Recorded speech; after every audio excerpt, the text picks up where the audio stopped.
Welcome back.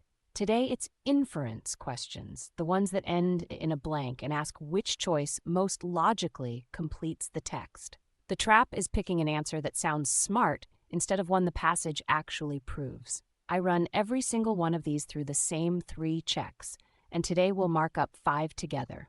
Easy to brutal. Here's the whole method. Check 1. List the facts the text establishes. Treat every sentence as evidence you're allowed to use, and nothing outside the passage counts. Check 2. Name the job the lead-in gives the blank. The words right before it, suggests that, concluded that, therefore argued, tell you what kind of conclusion belongs there. Check 3. Pick the choice the facts fully support. The right answer is already paid for by the passage. Too strong, off topic, or fighting a fact, and it's out. Question 1. Our warm-up. Check 1. List the facts the text establishes. Fact 1. A cleaner wrasse eats parasites off bigger fish that line up to visit it. Fact 2. When a cleaner bites a client instead, the fish waiting nearby leave without being cleaned. Fact 3. Cleaners that never bite draw bigger and bigger crowds over the following weeks. The lead-in says these observations suggest that, so the blank needs a conclusion, those 3 facts already prove. Now the choices. A says the wrasse can't survive without a steady supply of clients. Survival is never measured here. This is about crowd size, not life or death. Cross it out.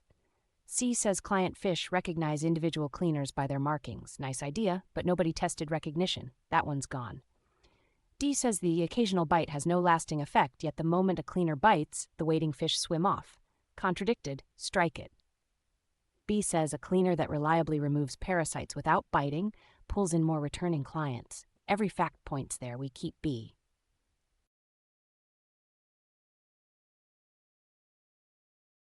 B is the inference the evidence already pays for. Clean honestly, keep your crowd.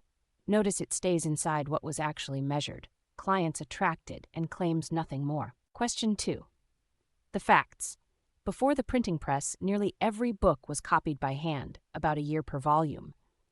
After presses spread, a printed book's price fell to a tiny fraction of a manuscript's, and the number of titles multiplied. And estate records start listing books among the goods of ordinary merchants and artisans, not just churches and universities. The lead-in, this evidence suggests that, wants the conclusion, those records actually show. To the choices. B says monasteries abandoned hand copying the instant the press arrived. The price fell over decades, and the passage never says copying stopped. Toss it. C says printed books were more carefully written than the manuscripts. The text compares cost and supply, never writing quality. Off the board. D leaps to most people learning to read within a century.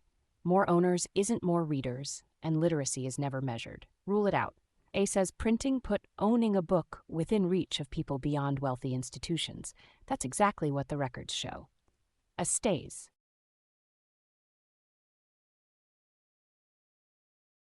A concludes precisely what the facts pay for. Who could now own books? Without sliding into quality or literacy, the passage never touches. Question 3. Check 2. Name the job the lead-in gives the blank. The facts first. A city gave pedestrians a few seconds head start before cars got a green. Crashes between cars and people dropped sharply at those corners. At comparable intersections left unchanged, crashes held about steady. And the number of people crossing didn't change.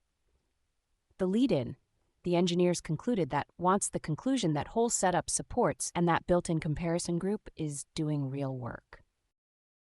The choices. A says the danger was eliminated. Crashes fell sharply, but sharply down is not gone. Scratch it. B says drivers citywide just got more careful. If that were true, the unchanged corners would have improved too, and they didn't. Contradicted out. C says pedestrians prefer head start signals. Preference was never measured, only crashes and crossing counts. Drop it. D says giving pedestrians a head start can cut car-pedestrian collisions. The change happened only where the signal changed. D it is.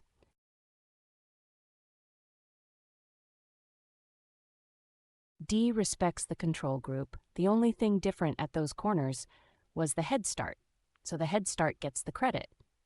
Question 4, where the traps get expensive. The facts. A new drought-resistant wheat barely beat the standard variety on average, and commentators shrugged. But split the farms by soil, and a pattern jumps out. On fast-draining sandy soil, the new wheat far out-yielded the standard. On water-holding clay soil, it did no better. The lead-in is firm, the agronomists argued that, so the blank is whatever that split actually demonstrates. Choices. A says the new wheat lowers yields on clay. It did no better there, and flat is not a loss. Cut it. B says farmers should plant it only on sandy soil. Should is a recommendation, and the data only describe where it helped. Gone. D says soil makes no difference, but soil is the whole story here. Strike it. C says the small average gain hides a large advantage confined to fast-draining soils. Big on sand plus flat on clay averages out to barely better. C holds.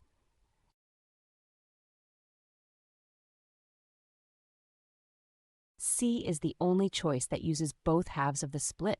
A strong effect on sand and none on clay average out to the weak number everyone first saw. Question 5, the hardest of the day. Check 3. Pick the choice the facts fully support. The facts. In the deep sea, where no sunlight reaches, most fish have tiny vestigial eyes, since eyesight looks pointless. Yet the barrel eye has large, elaborate eyes. The fix comes next. Its surroundings are dotted with bioluminescent organisms that flash faintly, and its eyes are tuned to catch exactly those flashes. The conclusion has to resolve that surprise using the stated mechanism. Eliminations. B says some sunlight must reach the habitat after all. The passage flatly says none does. The light is from organisms. Kill it.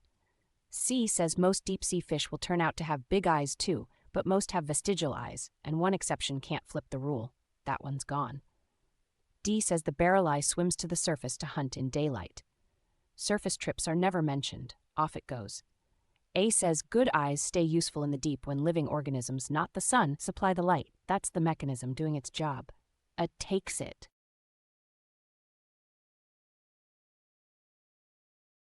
A resolves the puzzle with the mechanism the passage hands us instead of quietly rewriting a premise, the signature of a correct hard inference answer.